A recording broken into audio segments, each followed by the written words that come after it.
Isang mapagpalang araw po sa inyong lahat. Magbabahagi lang po ako ng aking karanasan at ito po ay tungkol sa gayuma. Ito po ay nangyari noong taong 2003 sa isang mall sa Bacoor. Nakatira po ako noon sa May Imus, pero taga Batangas po talaga ako.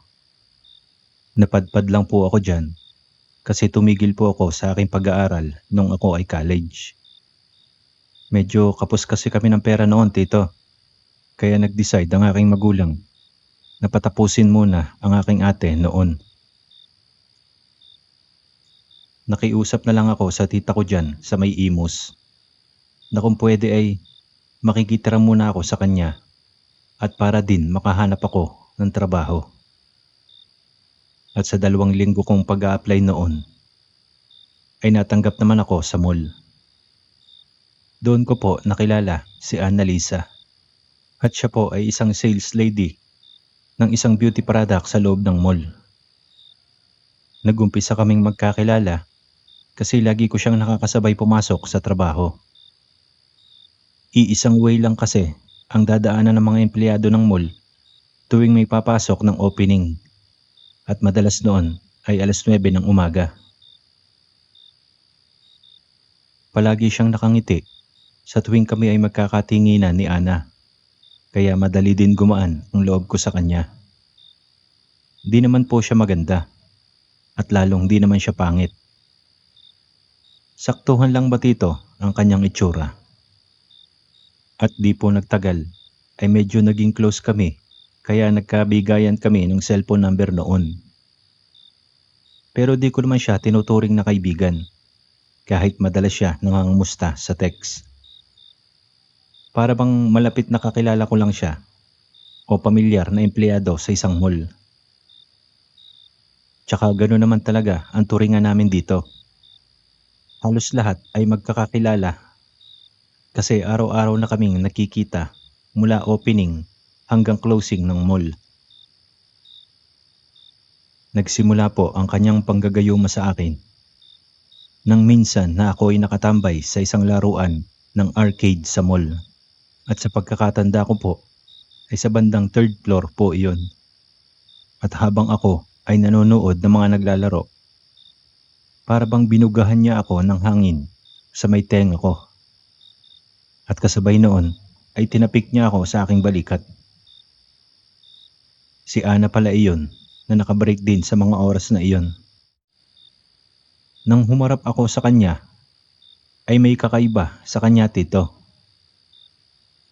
Bigla siyang gumanda at sumeksi din sa paningin ko.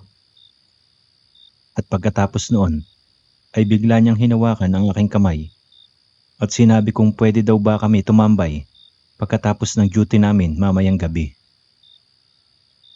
Para akong nasa isang spell at napapa-oo na lang ako sa kanya. Alam ko po na normal lang ang pagyayakag niya sa akin kung inyong mapapansin. Pero di po talaga ako natambay o nakikipag-inuman kapag closing ang aking schedule sa mall. Bilid kasi ng tita ko na wag ako makikipagbarkada, lalo na pag gabi na. Kasi sasaraduhan niya daw ako ng pintuan kapag di ako umuwi sa tamang oras. Dinagdag pa ni Ana noon na susunduin niya ako sa restaurant namin. Nagsisigurado siya na hindi ko siya tatakasan sa aming usapan at para makontrol pa rin niya ang kung anong inilagay niya sa aking isipan noon. Dumating ang oras na out na ako sa aking trabaho. Nakita ko si Ana at may pakaway-kaway pa habang papalapit sa akin. Kaya napansin din siya ng aking mga katrabaho na kasabay kong nag-out at binibiro pa nga nila ako at may jowa na pala daw ako. At bumili daw ako ng balot sa labas at baka daw mapasabak daw ako sa laban. Di ko na rin pinakilala si Ana sa kanila. Napansin kasi niya na nagbibiroan kami kaya natigilan siyang lumapit sa amin. Kaya ako na lang ang pumunta sa kanyang kinatatayuan. Una ko naman napansin ang kanyang itsura habang kami ay nagsisimulang maglakad. Sobra talagang ganda niya sa paningin ko at parang bagong ligo pa at naamoy ko pa ang kanyang matapang na pabango na para bang pinaghandaan niya talaga ang usapan namin.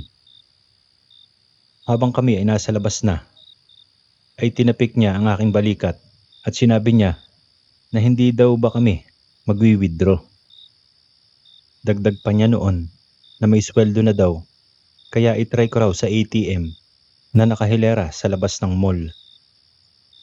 Di ko nga po siguro alam ang nangyayari kaya ginawa ko ang inuutos niya sa akin. Nang makakuha kami ng pera, ay naglakad kami papuntang Total Gas Station.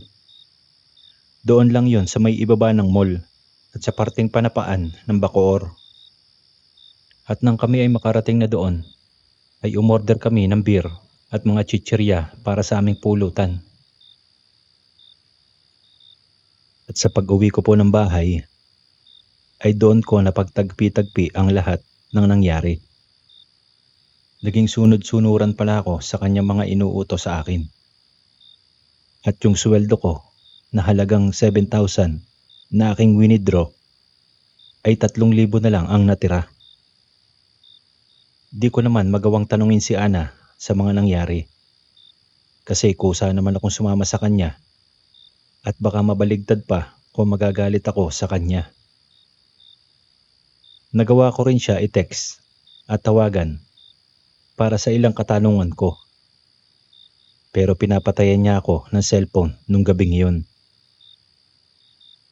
Naisip ko na lang noon na wag nang makisalamuha sa kanya. Iiwasan ko na lang siya at parang di ko nagustuhan ang nangyari sa akin nung gabing yun. Sumagi din sa isip ko noon na baka nagagayuma ako pero di naman ako naniniwala sa ganun. Naisip ko rin na baka isang hipnotismo ang ginagamit niya pero base sa na-search ko ay mga professional lang ang kayang gumawa noon at wala sa tipo ni Ana ang ganong kakayanan. Nagdasal na lang ako nung gabing yon kasi di talaga ako makatulog at di matapos-tapos ang aking katanungan dahil sa mga pangyayari. Kinabukasan, pinala kong kausapin siya at pinuntahan ko ito sa kanya pinapasukang trabaho. Sa pagmamasid ko ay di ko siya makita doon kaya minabuti kong tanungin ang mga kasama niya. Nalaman ko na lang na end of contract na pala siya simula sa araw na iyon. Tinatanong pa nga ako ng mga kasama niya na kung boyfriend daw ba ako ni Ana. Sinabi ko lang na may importante lang akong tatanungin sa kanya. Di ko naman pinahaba ang usapan at umalis na rin ako kaagad. Nakabreak lang kasi ako noon kaya binala ko na lang na kumain sa may labas. Sa pagpunta ko naman sa karinderya ay namataan ko na andon si Ana na may kausap na 2 lalaki. Bago ako lumapit ay tinawagan ko muna siya sa kanyang number pero unattended ang kanyang cellphone. Di naman ako nagdalawang isip na pumasok sa karinderya kasi kakain talaga ako doon.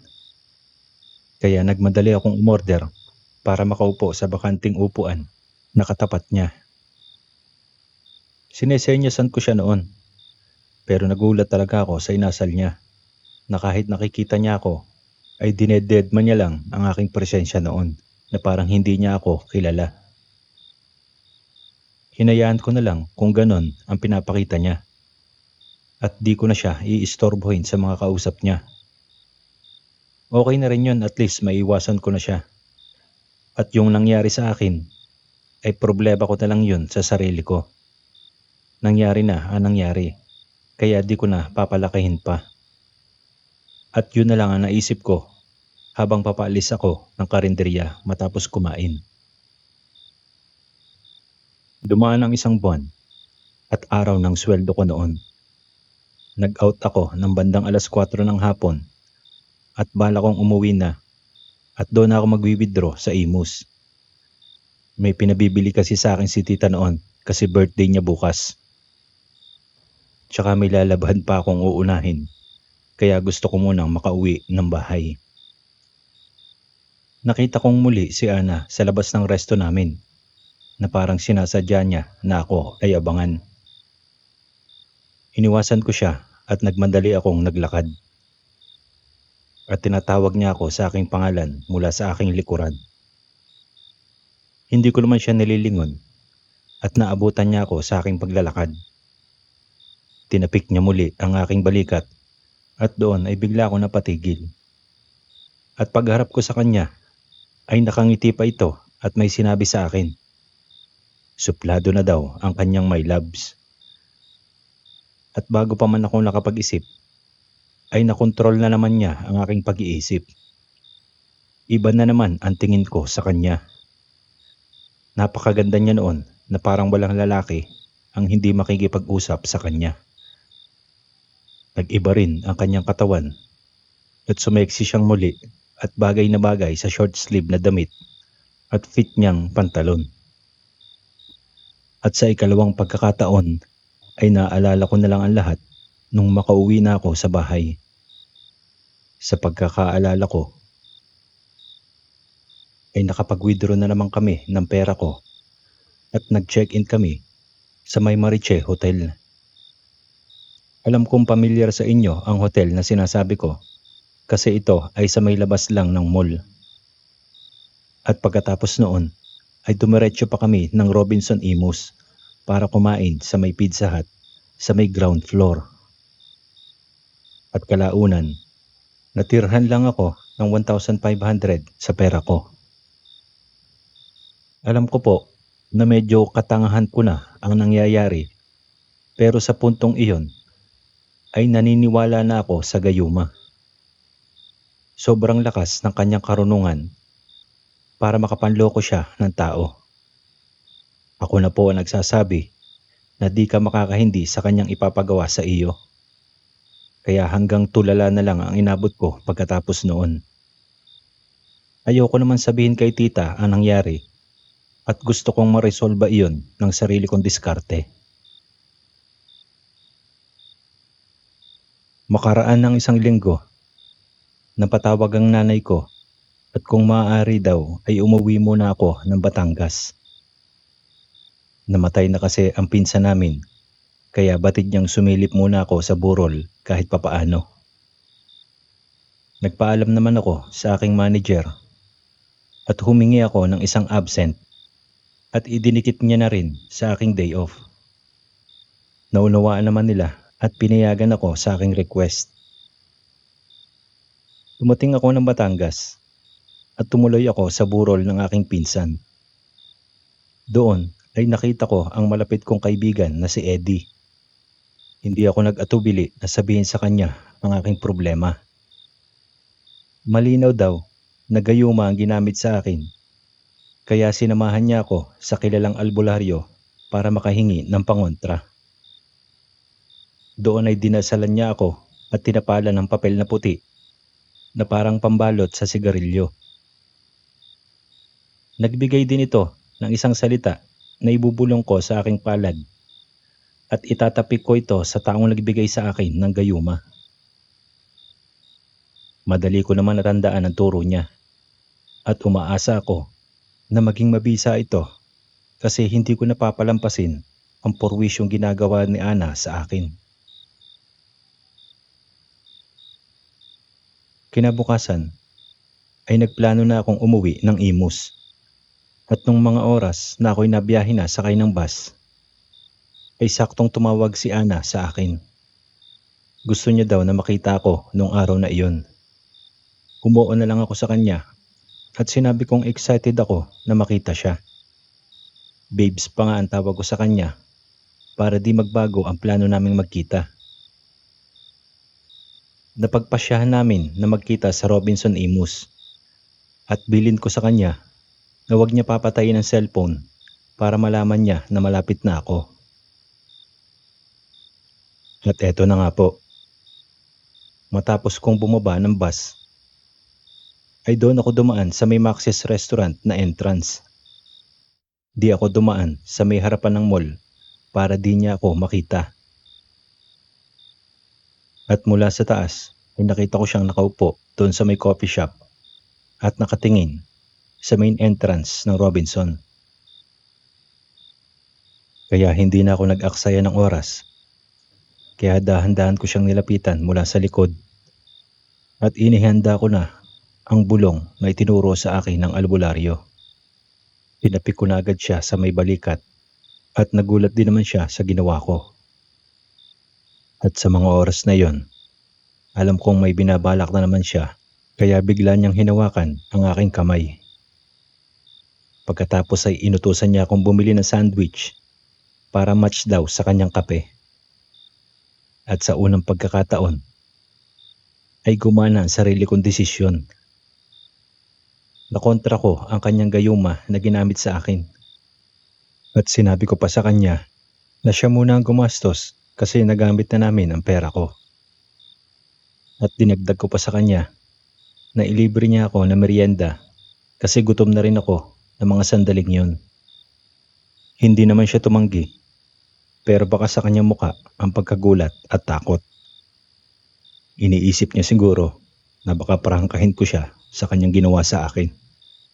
Nagpakita na lang ako na parang natural at nagpanggap na hindi ko alam ang kanyang pambubudol.